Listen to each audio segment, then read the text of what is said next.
But I'm going to speak about the democratic reform work that Think City has undertaken in Vancouver for the past decade, and also what attempts have been made to further democratic change. 2002, of course, was the NPA. They won almost 75% of the seats in that period, and some critics would say, since the time of Franco, the NPA has dominated the politics of our city. But all that changed in 2002 when Mayor Larry Campbell and Cope were swept in power, winning every single seat, and sending the NPA into the political wilderness. And that set the stage for a new progressive civic policy ideas and solutions. With this new mayor and council, we could finally ask ourselves, for the first time in a very long time, how could citizens have a greater say in shaping the city they want? That's where we were in January 2003, all very hopeful that things would change. And Think City played a role in that at that point. And our strategy was we were going to choose the path of electoral reform. We thought, great, we have a progressive government that ran on a award system. We have a majority, let's do it. And we thought it was a slam dunk. So by the end of Cope's mandate in 2005, we had not advanced the Democratic debate 1 inch. The Cope regime splintered, became Cope and Vision Vancouver, and the party that had the mandate to reform Vancouver's democratic system was defeated in November 2005 and relegated to 3rd place. And then it was back to the natural governing party of the city. So from 2005 to 2008, what could be done? Those of us who really feel that the democratic question needed to be addressed, community activists had little hope of getting a renewed NPA to seriously considering making any changes. And so it was our belief that we would need to retool our strategy and our program of citizen engagement. And we put electoral reform on the back burner, and we turned up to building a new mechanism for public support around democratic change. So in late 2006, we decided to develop a citizens agenda that would,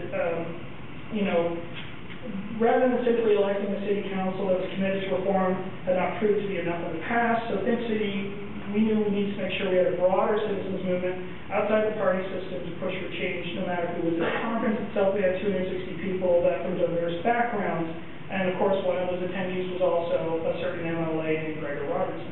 And we went through identifying and prioritizing the issues that mattered most to the citizens at that event. And starting with simple conversations between participants, we built into a crescendo of ideas that culminated in a full room discussion in which all participants took part. And in the end, 3 themes emerged: housing and homelessness, transportation, and citizen involvement or engagement. So following the conference from January to July 2008, we took those themes and we began developing 5 key policy options for each that reflected what the citizens had said at the conference, and we continue to work with academics, community leaders, business, other experts on those options. So by the end of July, we finalized 5 democratic reforms we want to put before the broader public and the political parties as we head into the November 2008 election. And the number 1 choice was the city should replace the at-large system with another electoral system. We didn't say stipulate what, but we knew the at-large system had to go, and that's what people were telling us. The city needed to also, provide more funding and other resources to foster citizen-directed activities in neighborhoods, so area councils, child care, seniors care, community gardens, give neighborhoods the ability to do what they wanted to do. We also needed to deal with the issue of public consultation. It's absolutely tragic in the city. And on major projects, we really need an independent office of public consultation to ensure that they're transparent, credible, and effective, and consistent. Different resources are put on different projects. We also felt that the citizens should be given an ability to set council priorities between elections. So through ongoing democratic reform through the Citizens Assembly or an annual capital budget development that was done through participatory budgeting. And we also felt that a great deal more had to be done to outreach to multicultural communities because they're not really involved in the debate in the city to the degree they need to be. So we continued to push this agenda forward, and we had August to November go by, and we surveyed the public, and they told us you know, what they thought of these ideas. We surveyed the parties, and in all, 70 to 87% of 2,500 citizens who participated in our survey strongly agreed with these agreed with these policy options. And more importantly, Mayor Robertson of Vision Vancouver said they strongly agreed with all 5 policy options. Not just agreed, strongly agreed. And on November 15th, Vision was swept into power, marking what many of us call the beginning of the second phase of democratic change in the modern and more competitive political era. So in addition to securing the support from the new mayor and his party for our policy priorities, Vision officially adopted significant pieces of our citizens' agenda in the party's election platform. Specifically, the mayor's party committed to creating a citizen engagement unit for the first time, work with staff, and have them reassigned to lead and coordinate public consultation for major public initiatives, including listening to Vancouver. You've heard of that, right? Okay. And an annual series of consultations and workshops where the public can share ideas and guide the government. Look forward to that. The unit would also provide recommendations to improve civic participation citywide, including a strategy to increase the involvement of multicultural communities, refugees, and non-citizens in the democratic process. And in regards to the all-important question of electoral reform, Vision said it will press the BC government to establish campaign finance rules to come into effect for the 2011 municipal election. In addition, Mayor Robertson committed in a debate that he would have reforms to the at-large system studied by the Vision administration with specific emphasis on neighbourhood-based representation, and put this to plebiscite in the 2011 municipal election. That's good.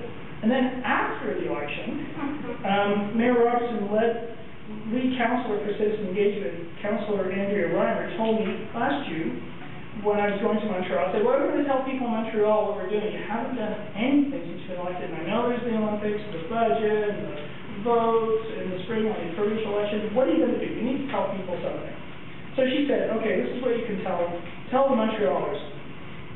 So she said, I'll be asking council to consider developing a citizens charter for Vancouver. That's great, based on the Montreal Citizens Charter, which we've been an advocate for some time. She also said she was going to ask council to begin work on developing a plan to implement neighbourhood elected councils. Again, excellent, excellent. Not in her platform, but this is something that she was personally committed to. And then lastly, she said she wanted to push the city to hold a series of citizen summits that would be based again on the work done by Montreal, but also Toronto has had a similar thing that the government has done.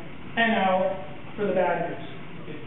So the bad news is, after a year of power, none of these initiatives that are in their platform that the mayor committed to or that Councillor Reimer would like to do have gone anywhere, except they passed a motion in July to move ahead with a citizen summit series, and we still haven't heard nothing about those. Even more concerning to democracy watchers is the mayor's flip-flop on the election promise of holding the 2011 plebiscite and reforming the at-large system in October. And City Council just completed one of the poorest public consultations on the city budget I've ever witnessed.